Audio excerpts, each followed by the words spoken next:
Our next topic is about PostgreSQL architecture. We will talk about client-server protocol, which Postgres uses, about transactions and mechanisms which implement them, how queries are parsed and executed, about processes and memory structures of Postgres, about data storage, and some words about system extensibility. Let's start with that picture. It's quite simple, just two boxes and one arrow between them, and we will incrementally add complexity to this picture. Here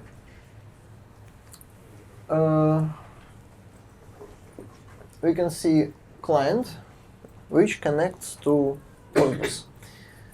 We don't know by now how Postgres works, so it's just magic inside.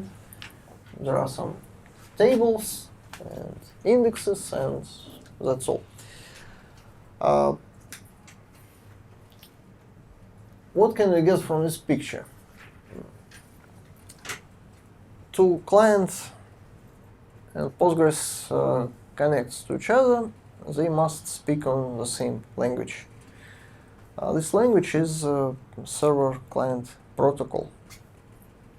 It is open source, of course, it is documented, but it's quite complex.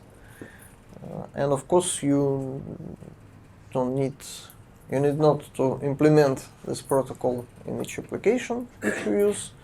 You just use driver program which implements this protocol. Usually drivers use libpq library, which comes with Postgres. It's standard implementation of this protocol, but sometimes you can find other drivers.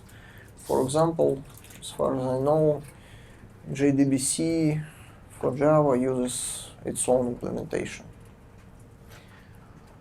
What protocol allows us to do? Generally speaking, it allows us to connect to a server, and server authenticate us and decides whether it is possible to connect and to execute queries. Then we can send queries to the server, and server executes them and returns results to the client. And the client controls transactions.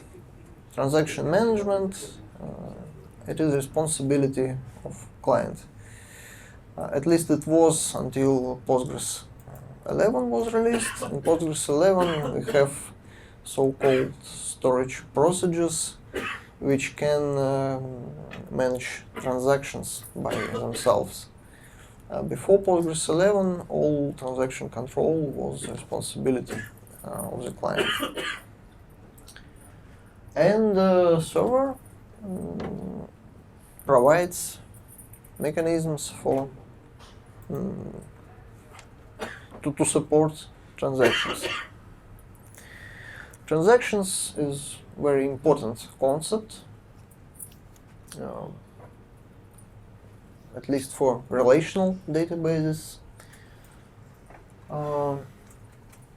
We can say that transaction is some logically undividable piece of work, and usually we expect four properties from transactions. Atomicity, which means the transaction must be executed as a whole you cannot execute part of transaction, so all or nothing. Second property is consistency, which basically means that data is correct when your transaction starts, and when it finished, it leaves your data in correct state. Correctness is very,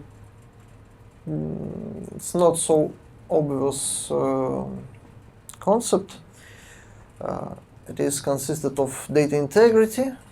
You can define integrity constraints in database, and also you have other constraints which are not declared on database level, but your application ensures that these constraints are satisfied.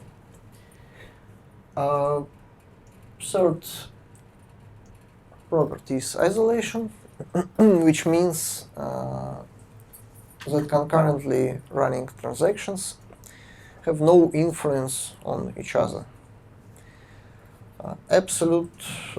Absolutely isolated execution is quite hard to reach, so usually some less strict isolation criteria are used. By default, Postgres uses so-called read-committed isolation level, but if you want, you can use serializable level, which guarantees full isolation. And these three properties, main mechanism which ensures these properties is multi-version concurrency control, which we'll talk about in the next topic. And fourth property is durability, which means that you cannot lose your data as long as you commit it. If you commit your transaction, your changes are permanent and you don't lose it even in case of failure.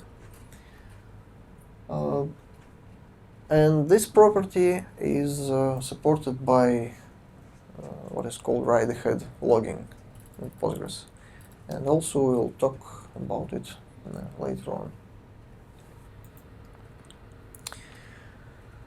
on. Okay, so I told you that Postgres executes queries that clients send to it. This is very complex process. Clients send queries just as text strings. So Postgres have to make some work to understand what do you want from it and execute it. And it comes in several stages. First of all, Postgres parses your query. It parses syntax, checks that everything is correct syntactically, and it performs semantic parsing. For example, if you write something like select star from T, Postgres must understand what T means. It may be table or view, it may exist or it may not exist in database. You may have rights to query this object or not. So all this is semantic analysis. And to perform such analysis, Postgres must know what tables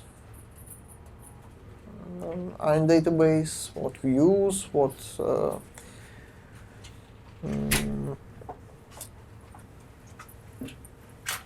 access restrictions. And this information is stored in what is called system catalog. It's some tables, special tables, which contains this meta information. After parsing, Postgres performs transformation or rewriting of your query. For example, if you use name of view, it substitutes name of view with a query which lies under this name. And also you can develop your own transformation rules. There is rules mechanism in Postgres which allows you to transform one query to another or perform additional queries when you execute something, so on. So transformation. After that we have planning. SQL is a declarative language. You in your queries you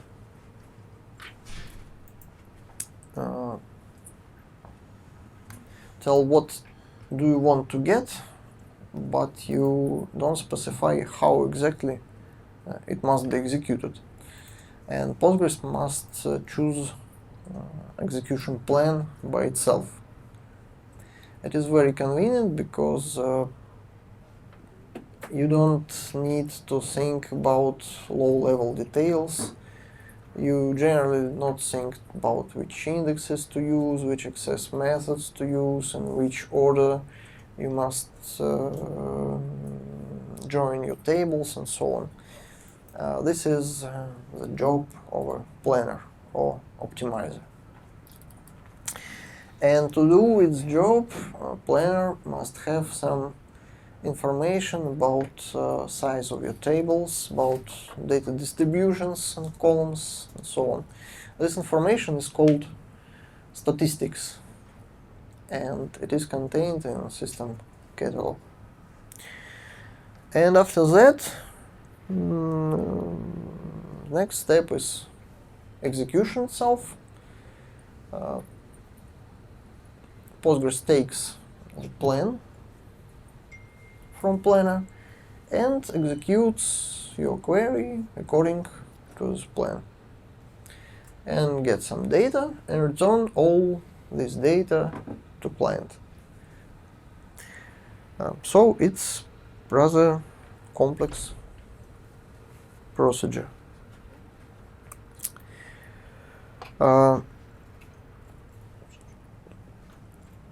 Interestingly, if you run exactly the same query second time, it must pass all these stages again.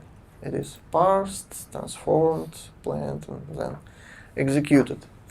It's not efficient if you run the same query several times. So Postgres allows you to prepare statements.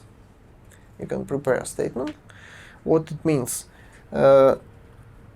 Queries parsed, then transformed, and the result of transformation is some internal structure, which is basically syntax tree, abstract syntax tree.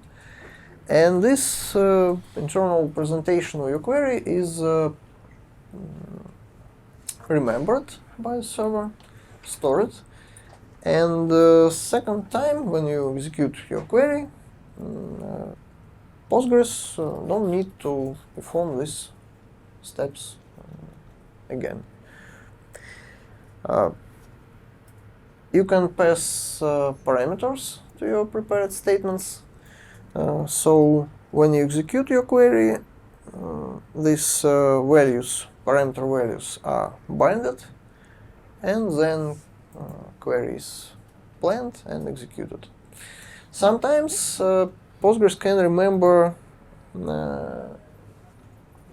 plan of your query. For example, if you have no parameters, it's meaningless to plan query each time, because you will get exactly the same plan each time. So Postgres remembers the plan and you save even more resources this way. What else? Postgres provides possibility to use cursors. You not always need to deal with all data which your query generates. For example, your select may returns a million rows, and you don't want to send this million rows to the client at once. In this case, you can use cursors, which works similar to prepared statements. Your query is parsed, transformed, internal representation is stored in the server. Then you bind parameters, plan, execute, and then you can fetch results row by row or several rows at once.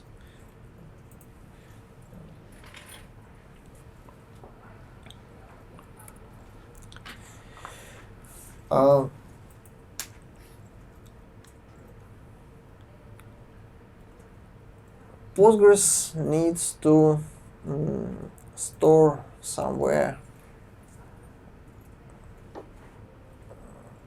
syntax trees of your queries or plans of your queries. It needs to store execution state of open cursors where it is stored. For that we must look inside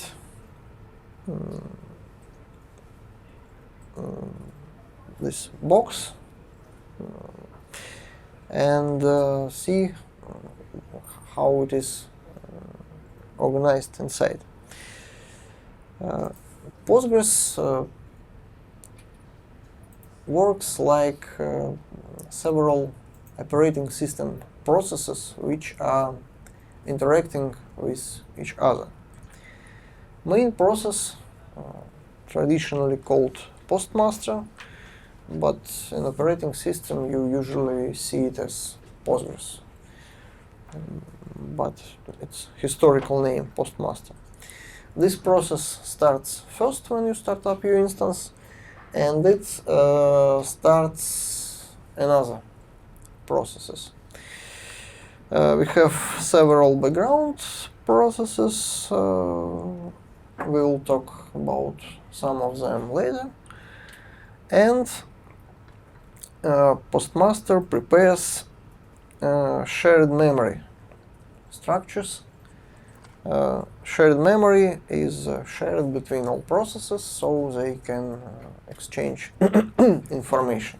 And of course, each process has its own local memory. Then, when a client appears and tries to connect to a server, postmaster listens to the incoming connection. It forks backend process and switch this client to the backend process. And then client speak to backend using client-server protocol.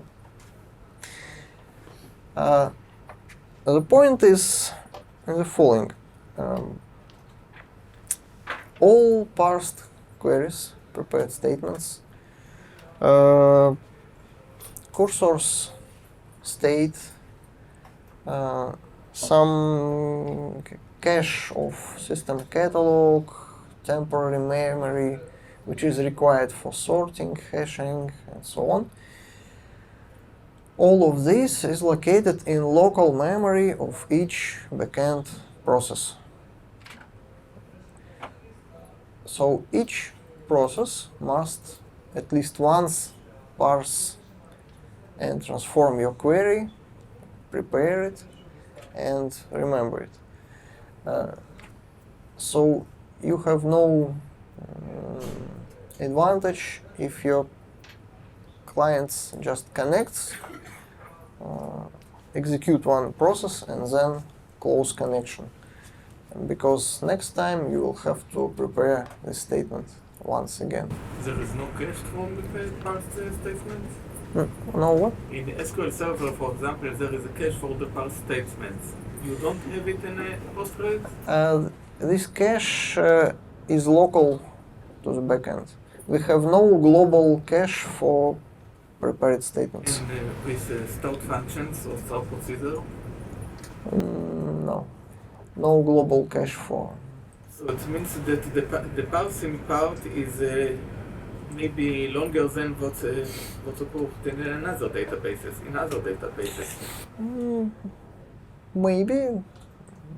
Maybe not, because any global cache implies that you use some locking, and you must parse query, then put its plan into global cache. It's not so quick. So it's you said that from the view of performance, it's better to make a long connection to preserve the plans. Yes, exactly. And if you use connection pooling? Yeah, it's the next slide, actually. What about temp table? Temp table. Temporary tables? Yes. Yeah. Memory? It's a memory or in disk? Temporary tables are stored in memory as long as it fits, and then it goes to disk, just like any other table, in fact. In cache of the data, when I write the same query twice or third times? Cache of data, buffer cache, is global, and it is in shared memory here. Yeah. If Mark and I run the same query, he will use my cache. Yeah. Yeah. Okay. Data cache is global, of course. So, when we have many clients, we have many backends. Each client, each backend. It is important moment, because it works rather well when you have not so many clients, say 100, several hundreds. But if you have thousands of clients, it becomes less and less efficient.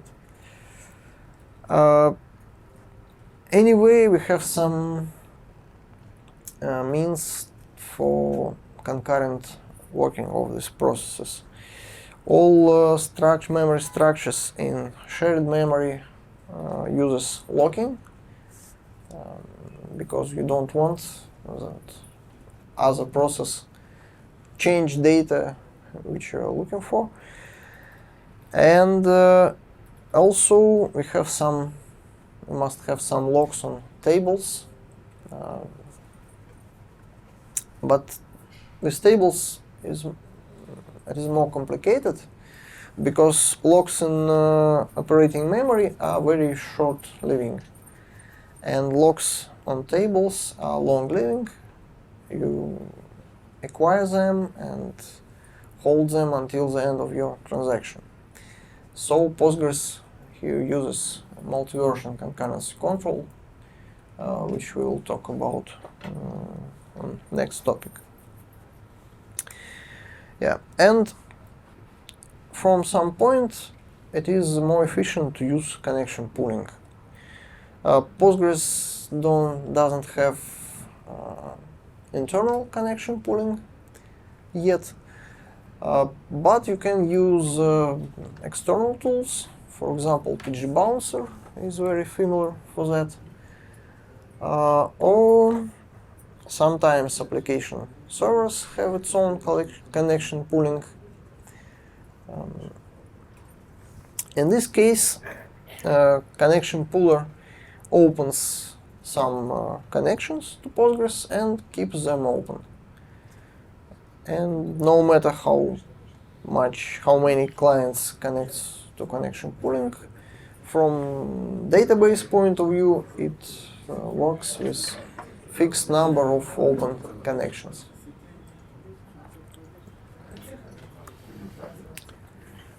What about data storage? Here we must show another rectangle for operating system, because Postgres relies very much on operating system. All work with files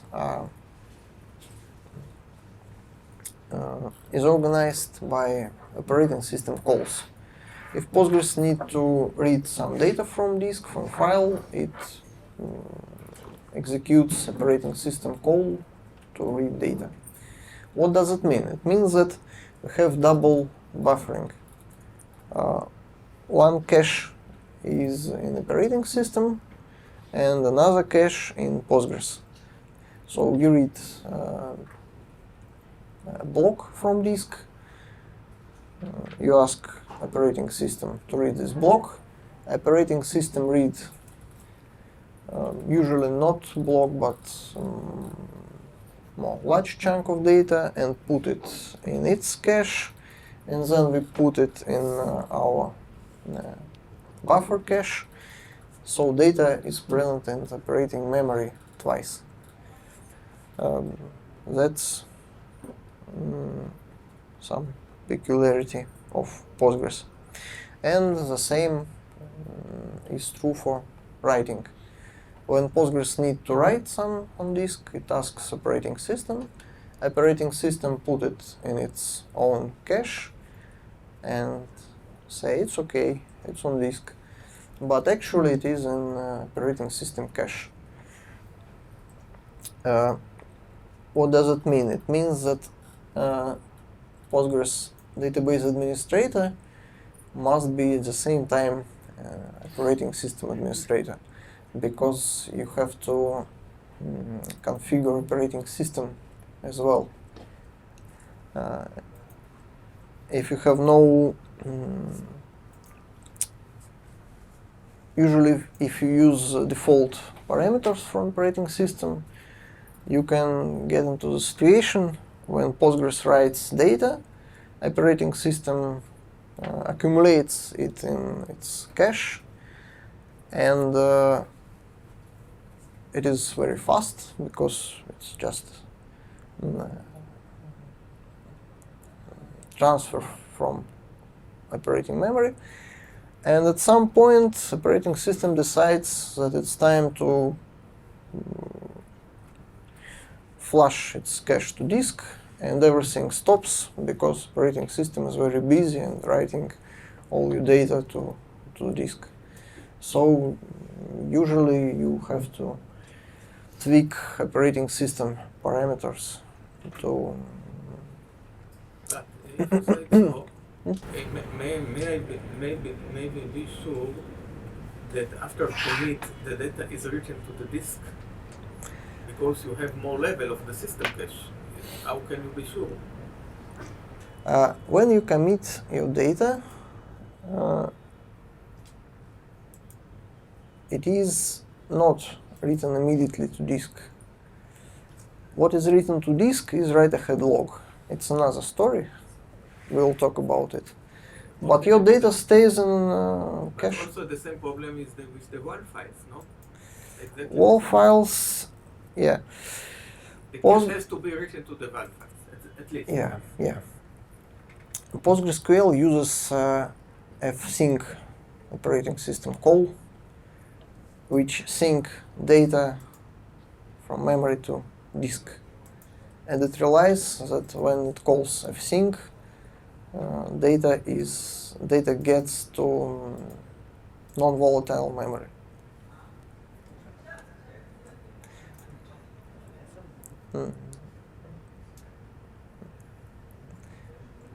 Operating systems have call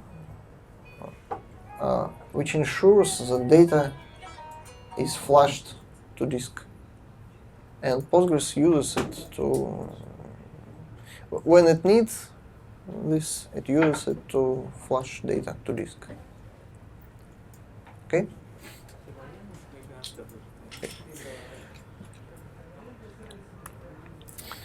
Yeah, and several words about extensibility. Postgres was designed with extensibility in mind, and it is one of its strong points. You can do almost anything with databases without need to change the core of the system. You can write your own extensions or use existing extensions to extend possibilities of Postgres. You can create your own data types. Can you give an example of about what is an extension?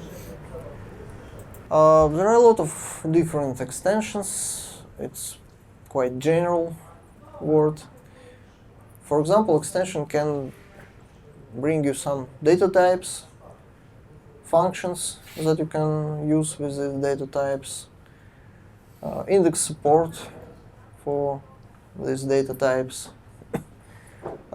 Basically, you can pack anything you want into extension and call this. This is my extension. There are very simple extensions. There are very complex extensions. For example, PostGIS for geospatial data is just extension for Postgres, but it's quite big extension. Okay, so what else we can do?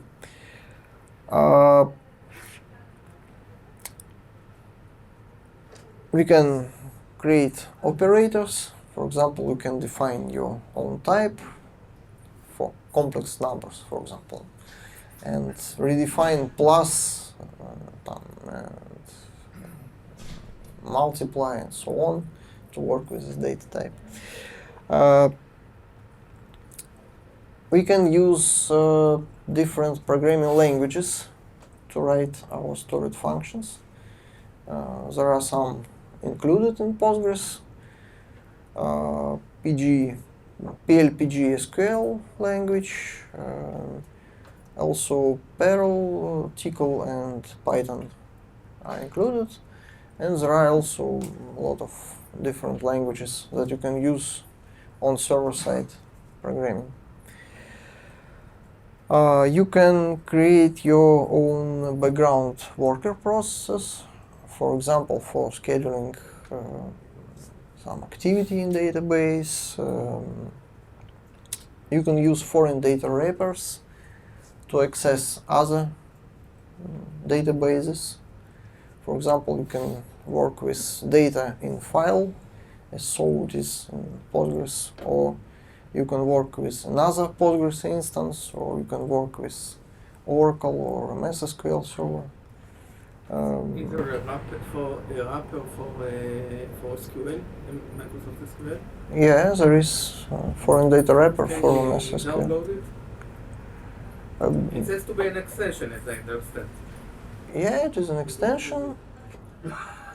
It's not. It's not standard extension, but you can easily find it.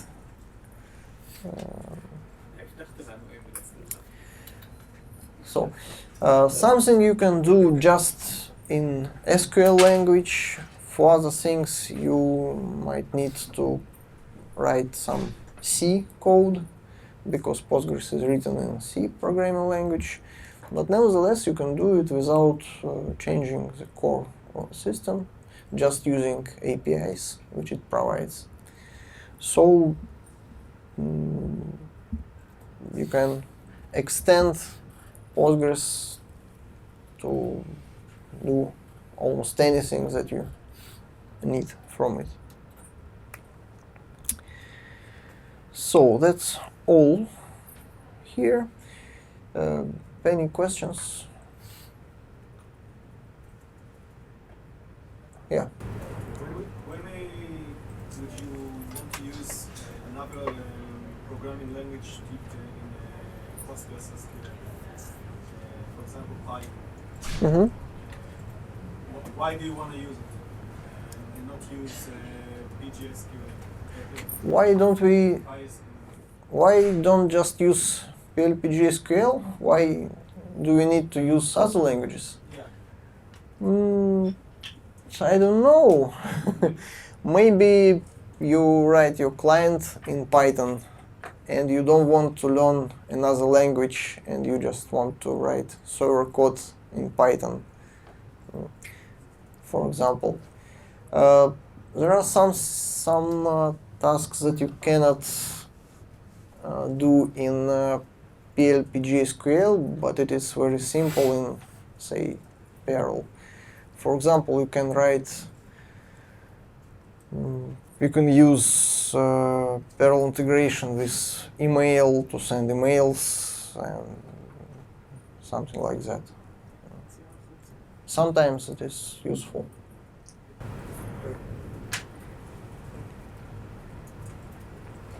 When you run a server in a Docker container, there is something that you should say about the cache and memory. Do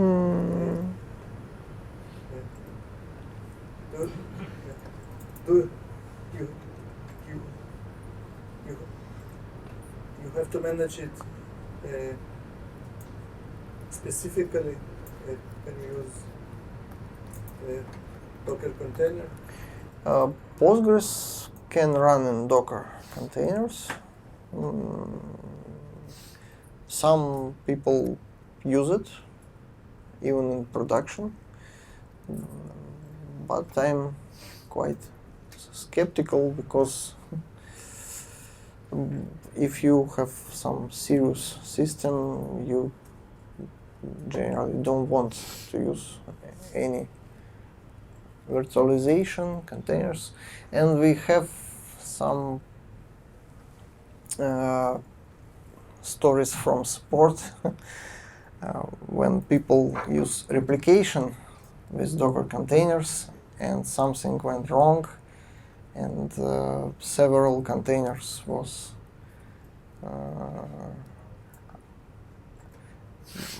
up simultaneously, and Postgres gets what's called split brain and so on.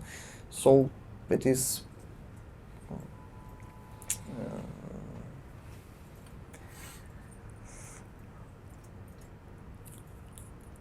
I wouldn't say that it is recommended practice to use Docker, but Postgres runs in Docker.